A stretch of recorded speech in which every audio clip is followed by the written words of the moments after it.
tal? Muy buenos días, El Salvador, ¿cómo están? Qué placer enorme saludarles a ustedes. Gracias por sintonizarnos a esta hora de la mañana.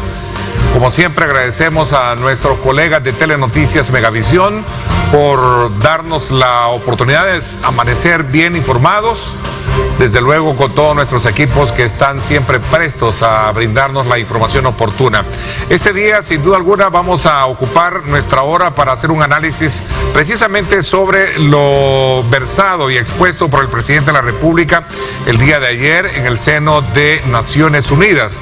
Vamos a también hacer un abordaje pertinente con relación a los alcances que puede tener o la perspectiva la nueva elección de magistrados dentro de la Corte Suprema de Justicia, entre otros temas no menos importantes. Acompáñenme.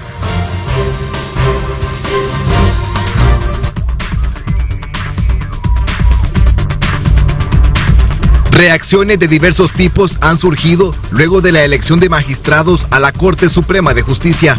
Para algunos analistas, los retos al interior del órgano judicial son grandes, como modernizar la ley orgánica judicial para delimitar competencias, revivir los juzgados de paz con competencias de menor cuantía o la digitalización de los procesos judiciales. No se valoró el tema de la vinculación legal y material. Hay una magistrada que fue asesora del FMLN.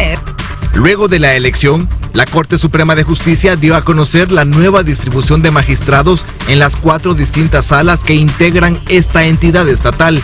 La Sala de lo Constitucional es la que menos cambios sufre. La única novedad es la de Henry Alexander Mejía, quien fue elegido como presidente de la Corte y por tanto también le correspondía la presidencia de la Sala de lo Constitucional. En la Sala de lo Civil, lo más llamativo es la presidencia de Óscar López Jerez, quien viene de ocupar la presidencia del órgano judicial.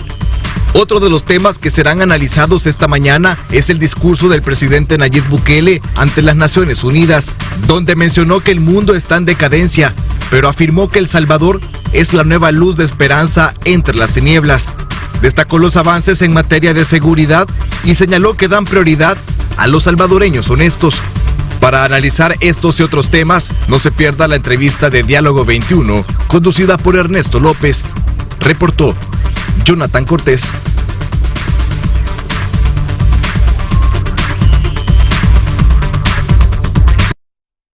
Bien, muchísimas gracias, Jonathan, por ese preámbulo que nos pone desde luego sobre la mesa lo que vamos a tratar precisamente con nuestro primer invitado de esta mañana. Quiero saludar al director ejecutivo de Acción Ciudadana, Eduardo Escobar. ¿Cómo estás, Eduardo? Qué gusto saludarte, bienvenido. Buenos días, Ernesto, siempre un gusto compartir con usted este espacio y gracias por la invitación. Bueno, gracias. El presidente Nayib Bukele ayer ante la ONU, frente a un discurso al mundo que forma parte de una regla de protocolo que muchos presidentes hacen precisamente en esta Asamblea General, habló precisamente de estar inmerso en un mundo en decadencia mientras El Salvador renace. ¿Cuál es la lectura en términos así generales del discurso para entrar desde luego a puntualidades que vamos a tratar de abordar en los próximos minutos? Yo creo, Ernesto, que hay varios aspectos que se pueden destacar y que pueden ser desde una óptica más crítica. El primero, creo yo, que tiene que ver con que el presidente en su primer discurso cuestionó la relevancia de que estuvieran todos los jefes de Estado reunidos en esa instancia, que es las Naciones Unidas, para dar un discurso que él dijo nadie escucha. Entonces, yo a partir de eso pensé en algún momento que él ya no iba a estar acudiendo a esta cita, precisamente porque no le veía un valor. Pero ha continuado. Entonces habría que preguntarse, ¿verdad?, si lo que dijo en aquel momento tenía o no validez, o por qué lo dijo, o pensó que le iba a tener algún efecto decir ese tipo de cosas. Pero él sigue asistiendo, eso es lo primero, ¿verdad? Y no estoy diciendo si está bien o está mal que asista, solo estoy haciendo, digamos, en este caso, remembranza de lo que él dijo en un momento de la utilidad de asistir a ese espacio y utilizar ese estrado para dar un discurso que nadie escucha, en palabras de él.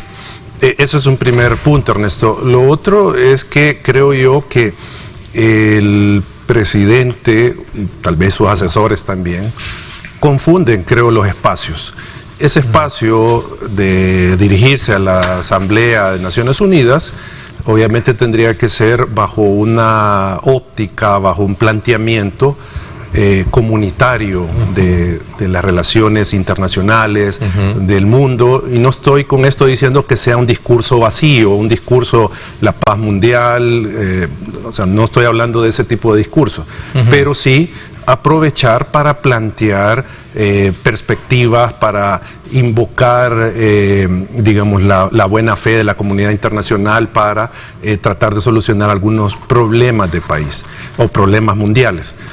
Pero el presidente en su primera parte de intervención dio un mitin político.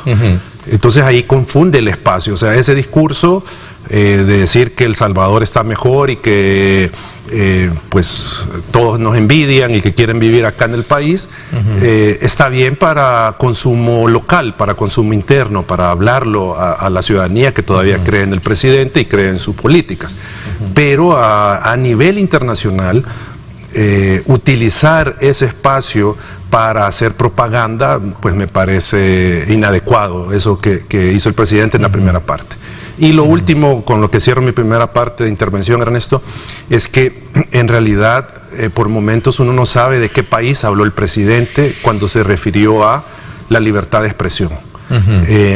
Resaltó mucho que en el país había libertad de expresión, que a nadie se metía preso precisamente por ser opositor, que nadie se le confiscaba, que son puntos elementales que sin duda alguna merecen ser claro, pero hay que contrapuntear eso que dijo el presidente. Sin duda. La libertad de expresión no solo es que yo pueda venir y pararme y decir cualquier cosa.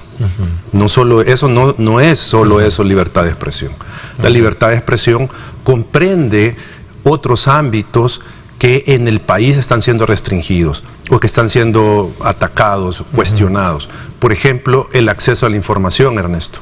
¿Cómo voy a tener yo libertad de expresión si yo no tengo información de lo que está ocurriendo en la gestión pública? Puedo decir cualquier cosa sobre la religión, sobre mi familia, etcétera, y nadie me va a limitar que yo lo diga. Pero entrando al ámbito ya de la política, al ámbito público, si yo no tengo información, ¿qué voy a decir? ¿Qué libertad de expresión voy a tener si no tengo datos, no tengo información de lo que está pasando? ¿Cómo voy a opinar sobre un hecho público, sobre la gestión del gobierno, si no hay información? ¿Sí? Entonces, la libertad de expresión también tiene ese componente de el acceso a la información. Y en El Salvador el acceso a la información cada vez se está cerrando más. Ya estamos en una situación muy complicada de acceso a la información. Entonces, que diga el presidente que aquí hay una libertad de expresión irrestricta, momento.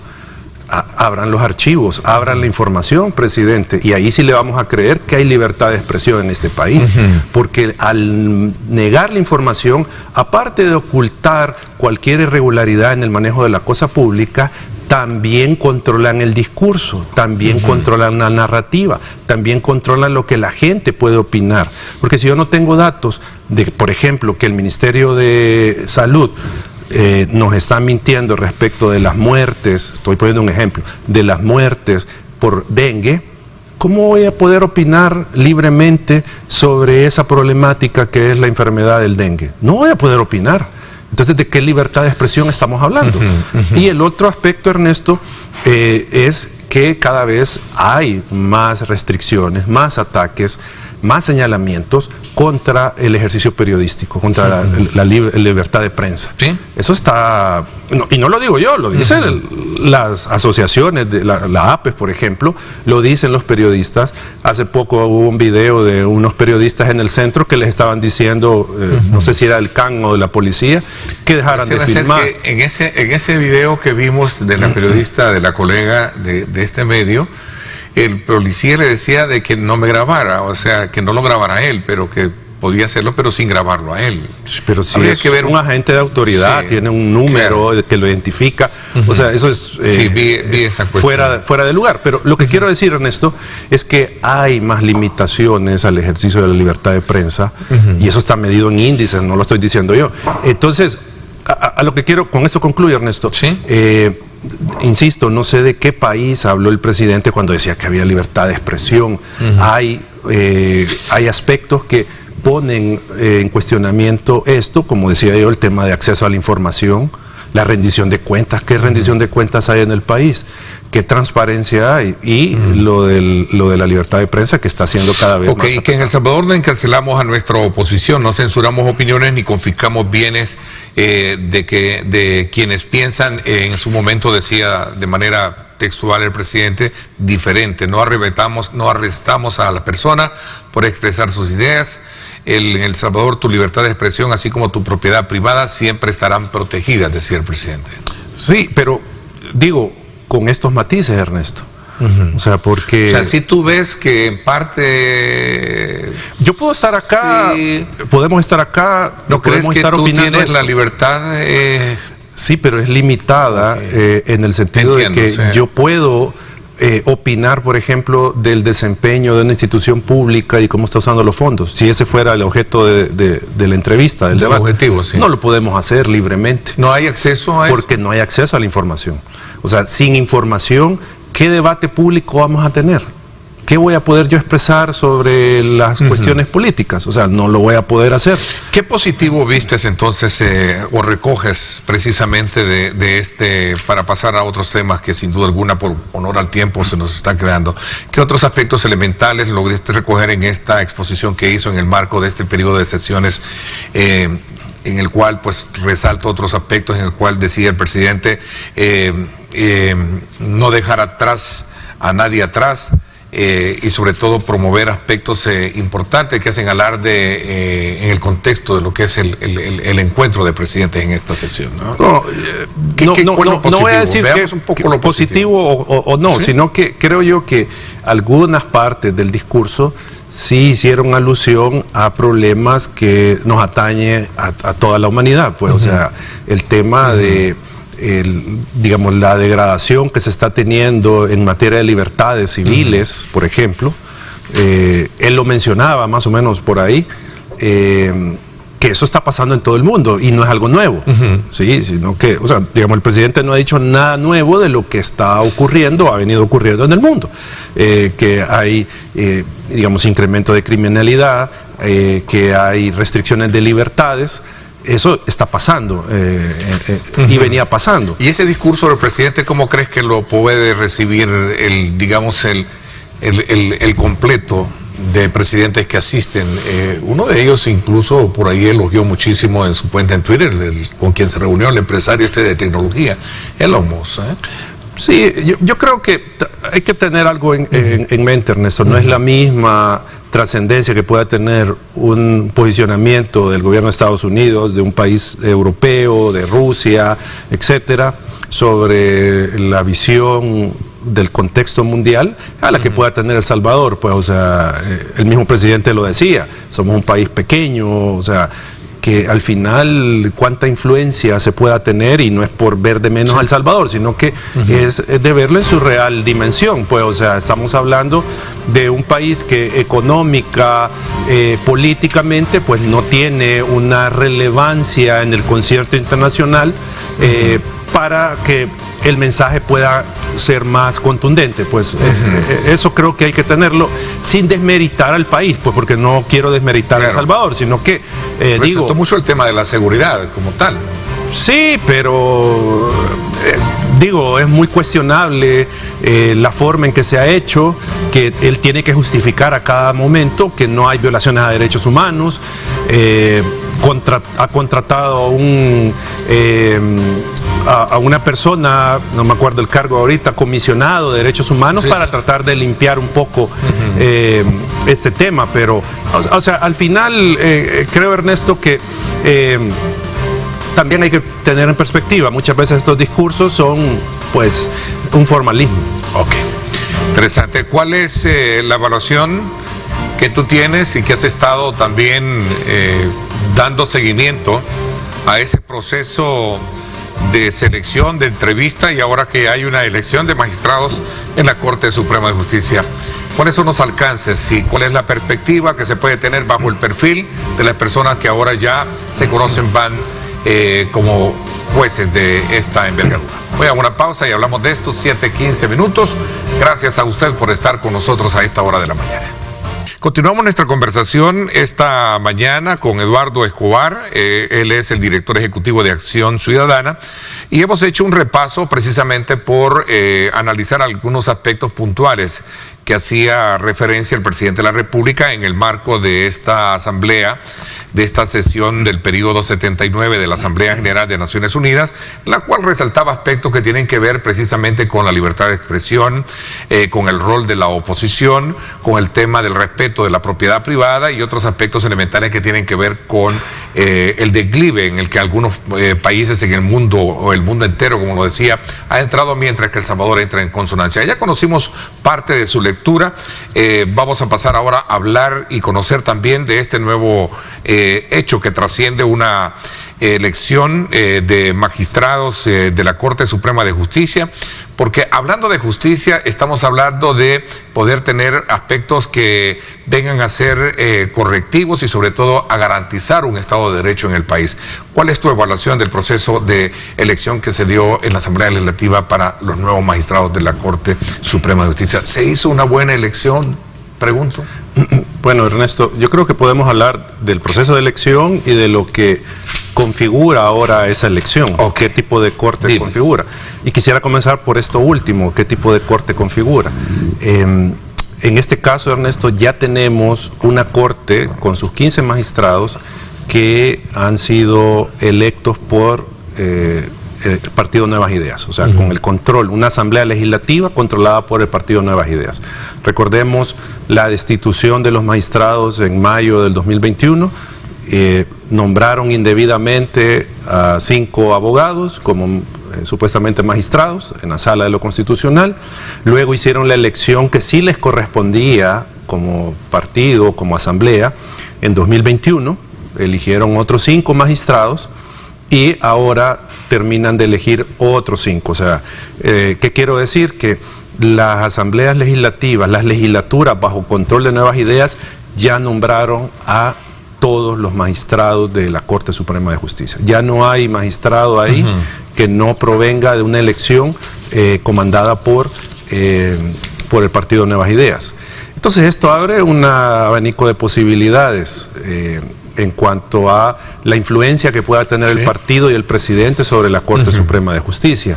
Influencia que ya vimos con el anterior presidente de la Corte Suprema, que siempre se mantienen como magistrado.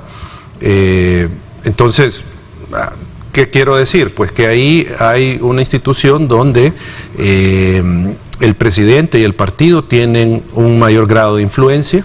Eso creo que es inevitable mencionarlo. Con esto no estoy diciendo de que son magistrados comprados ni nada de eso, no estoy diciendo eso, sino que el nivel de influencia que pueda tener el presidente sobre el órgano judicial, precisamente por este tema de nombramiento que se ha dado. Eso es un primer punto. Lo otro, Ernesto, siempre sobre este tema, sería bueno, porque no se conoció, saber qué tipo de decisiones y qué tipo de acciones van a tomar sobre temas fundamentales. ¿Cómo? ¿Por ejemplo? Por ejemplo, la mora judicial. O sea, ¿qué es lo que van a hacer los nuevos magistrados, el nuevo presidente de la Corte Suprema, para tratar de solventar este problema crónico de la mora judicial? Que es histórico, ¿no? Sí, que no estoy echándole. Y un elemento que alguien decía ayer era el que tiene que ver precisamente con garantizar esa imparcialidad a la hora de ejercer justicia, que es uno de los puntos muy cuestionables hoy en día. Que es más todavía evidente en el tema de los abogados que están en la Sala de lo Constitucional. O sea, ¿cómo van a resolver un amparo en contra del gobierno, que un ciudadano se sienta violentado en su derecho? ¿Cómo lo van a resolver? ¿Tiene dudas de esa imparcialidad? Sin duda, en lo particular, vamos a ver, dice acá, buenos días, sigue siendo de dedo la elección de magistrados de corte. Ya voy a entrar a eso, si me permite, Ernesto, el tema. Y solo quiero cerrar con esto, de los temas importantes, la mora judicial, que yo creo que estamos aburridos de escuchar cada elección, qué es lo que se va a hacer con este tema. Es una factura pendiente, ¿no? Sí, pero ahora el partido Nuevas Ideas ha dado una correlación a la Corte Suprema de Justicia que podría aprovecharse en el tema de combate de la corrupción. ¿A qué me refiero? hay una correlación, o podría haber una correlación en este momento favorable para los casos que investiga la sección de probidad, casos de enriquecimiento ilícito. Y eso no se ha hablado. O sea, ahora, recordemos, y la ciudadanía que tal vez no está enterada de este proceso, la sección de probidad recibe las declaraciones de patrimonio de los sujetos obligados, ¿sí? Ministros, diputados, funcionarios o empleados que manejan fondos públicos, etcétera. Ellos tienen que presentar una declaración de su patrimonio cuando ingresan a la función pública y cuando salen. Y la sección de probidad de la Corte Suprema de Justicia tiene que verificar esa declaración a efecto de determinar si hay o no un enriquecimiento que no se justifica. ¿Sí? Que yo entré con $100,000 de patrimonio y termino con $2 millones. Entonces, esa investigación, cuando se determinan indicios, pasa a la Corte Suprema de Justicia, al Pleno de la Corte, y ahí tiene que haber una decisión por mayoría para que este caso pase a los tribunales correspondientes para que sea investigado este funcionario por enriquecimiento ilícito. Entonces, ahorita podría haber una correlación favorable en la Corte para que todos los funcionarios que puedan estar con indicios de enriquecimiento ilícito, independientemente sean de gobiernos anteriores o de pasen a juicio. Entonces, ese es un punto también, Ernesto, que se abre esa posibilidad de que pueda combatirse desde esta institución el tema de corrupción. A ver, vámonos a la pregunta. ¿Sigue siendo una elección de dedo lo que tú crees, o es un mecanismo que también, de una forma, quizás en retrospectiva, si lo sacamos del archivo, sigue siendo el mismo mecanismo? Y ese es un punto que también pone en tela de juicio lo que verdaderamente representa digamos, un papel responsable a la hora de emitir sentencias, porque son los mismos políticos los que los terminan eligiendo, ¿no? No es el problema en sí, Ernesto, que lo elijan políticos. El problema es los criterios y el procedimiento que sigan los políticos para elegir. Y ahí yo estoy totalmente de acuerdo y retomo sus palabras, Ernesto, respecto de ¿es un procedimiento similar al que hicieron legislaturas anteriores? Sin duda. No hay una variación, no hay un elemento que nos indique que, por ejemplo, la elección se hizo con base al mérito. Y no estoy diciendo que las personas que fueron electas no tengan algún mérito, no estoy diciendo eso, sino que el punto es una elección de nuevo que no tiene estos criterios de evaluación, de ponderación con base al mérito, por ejemplo, o evaluando conflictos de interés, por ejemplo, o ciertas circunstancias que podrían en otro contexto invalidar una candidatura, ¿sí? Ese tipo de situaciones no se evalúan. Entonces, lo que nos lleva de nuevo a sospechar es que, sin duda, podríamos estar ante un nuevo proceso donde se ha dado la misma práctica de siempre, el decir, la negociación, el poner a alguien que pueda responder a los intereses. O sea, eso queda ahí en la mesa como una posibilidad ante un proceso que no reunió los requisitos de transparencia, los requisitos procedimentales para garantizar una persona idónea e independiente para ocupar las magistraturas de la Corte Suprema de Justicia. Entonces, ante la ausencia de estos elementos, de este proceso de evaluación, de ponderación, etcétera, ante eso queda la duda. Entonces estaremos ante funcionarios que fueron electos a partir de intereses políticos partidarios. Esa es la pregunta. ¿Qué papel pondera? Y creo que la pregunta quizás estaría de más, pero más bien un poco en el ejercicio de saber que el rol que puede jugar de cara a los tiempos modernos o los tiempos actuales que vive el país, va a dar un aporte importante esta elección al tema de la gobernabilidad en el país. Es que, Ernesto, cuando metemos en el juego a la Corte Suprema de Justicia, ahí, digamos, no tenemos que pensarlo en función de gobernabilidad. El rol de la Corte Suprema de Justicia no es exactamente el de la gobernabilidad, ¿sí? El rol pero es un papel muy importante en términos de saber crear un Estado de Derecho en un Estado nacional. El rol de la Corte, Ernesto, garantizar. No, es que la gobernabilidad la tiene que garantizar el Ejecutivo y el Legislativo en primera instancia. En primera instancia. Sí, pero luego el rol de la Corte Suprema de Justicia es limitar el ejercicio del poder cuando se abusa. Sí, a ver, es un ente de control. Un estado de, y aquí a lo mejor sea de semántica, no sé, a lo mejor la diferencia, pero un estado de gobernabilidad sin una verdadera justicia. No, por eso digo, pero no estamos hablando de que, bueno, partamos del hecho. Gobernabilidad es la capacidad del sistema político de tomar decisiones. Exacto. Esa es la gobernabilidad. ¿El presidente puede tomar decisiones? Sí, porque tiene una asamblea favorable que le permite gobernar.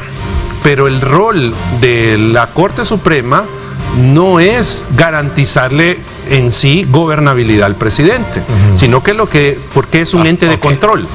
O sea, acordémonos también, aparte de ello, se supone que una independencia de poderes. Es que está el tema de la independencia, está el tema de que la Corte Suprema es un ente de control, ¿sí? Que tiene que garantizar el ejercicio de los derechos, tiene que garantizar la justicia. Eso es lo que tiene que hacer el órgano judicial.